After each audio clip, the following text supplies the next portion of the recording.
Political analyst Sandile Swana joins us now for more on the expectations from Lesufi's address. A very good afternoon to you, Mr. Swana. Thanks very much for your time. Certainly from where Solly Msimanga sits, the Premier of Gauteng should apologise for failing dismally to deliver on the promises that he made.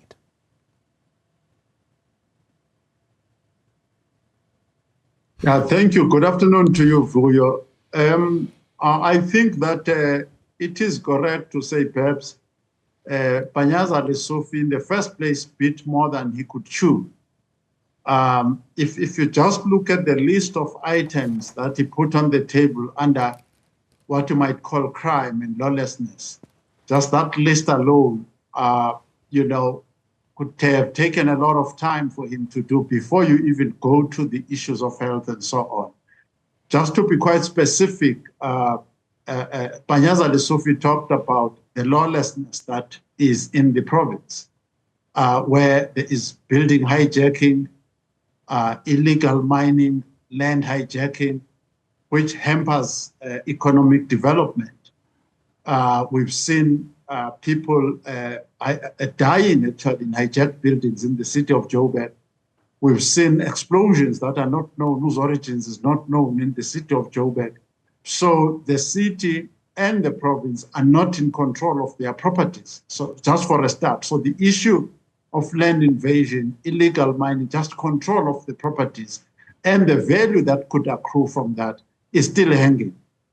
The issue of crime, he forced through and he succeeded in appointing crime wardens.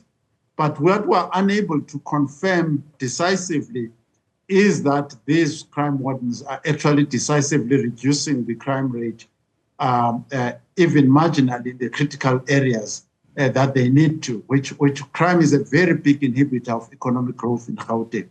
So yes, I think that without point scoring, I think Panyaza Lesufi may have bitten far much more than what he could actually chew. That would be my comment.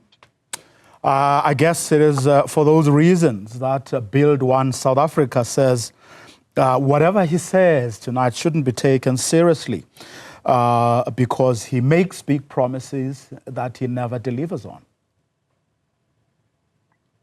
Yes, that is a big mistake because what happens with people like Panyaza Lesufi and a number of the politicians in this country is that they probably equate talking with doing.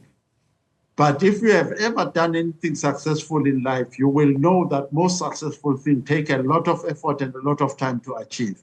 Therefore, you need to bring the very Build One South Africa, the DAs, the Action SAs, and all the others on board to say, can we then have a highly, highly prioritized agenda that we can deliver within a particular financial year so that everybody pulls in the same direction. You're dealing here with a province, Vuyo, that has been sluggish for a very, very long time. This province has been underperforming for a very long time. So systems have been very weak. Our systems don't have the muscle to deliver.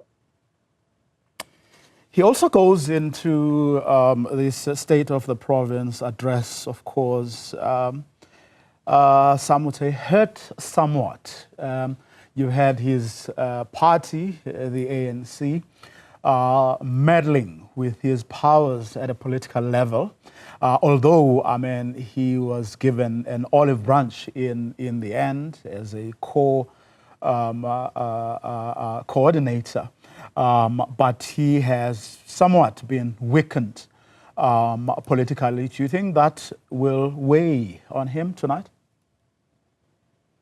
It has to weigh, and I think Herman Mashaba fired the first warning shot, I think, in my judgment, when he said that the so-called reconfiguration must not result in the ANC bringing in the DA, the racist, he called it the racist DA, in the Mail and Guardian, if I remember correctly, into this coalition.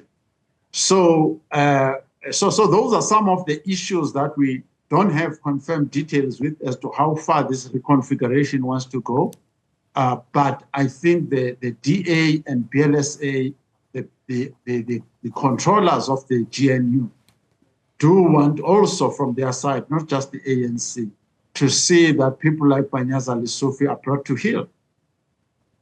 Now, I mean, every speech, major speech that President Cyril Ramaphosa has made, since the formation of the government of national unity, he talks about how that government of national unity is working well for the country, notwithstanding whatever sporadic conflicts or challenges they may have from time to time.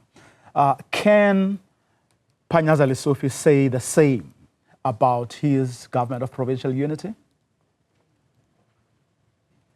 I don't think Panyaza has had, in my judgment, as many explosions as the government of national unity nationally, other than the time when he basically, or they basically show each other the door with the DA or something like that. The others have been cooperative, and you'll remember that Mashaba has got something to say because of the positive experience that have favored him with the reconfiguration of Swana and the Action SA coming out on top and the DA being kicked out. So if you're looking at the provincial government of the government of provincial unity in Gauteng, it has got its own direction and it has got its own supporters. So I would put it like that.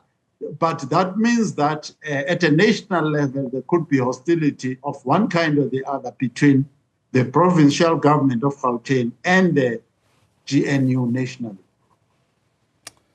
Sandile Swana, let me thank you very much for your time. Really appreciate it. Thank you so much.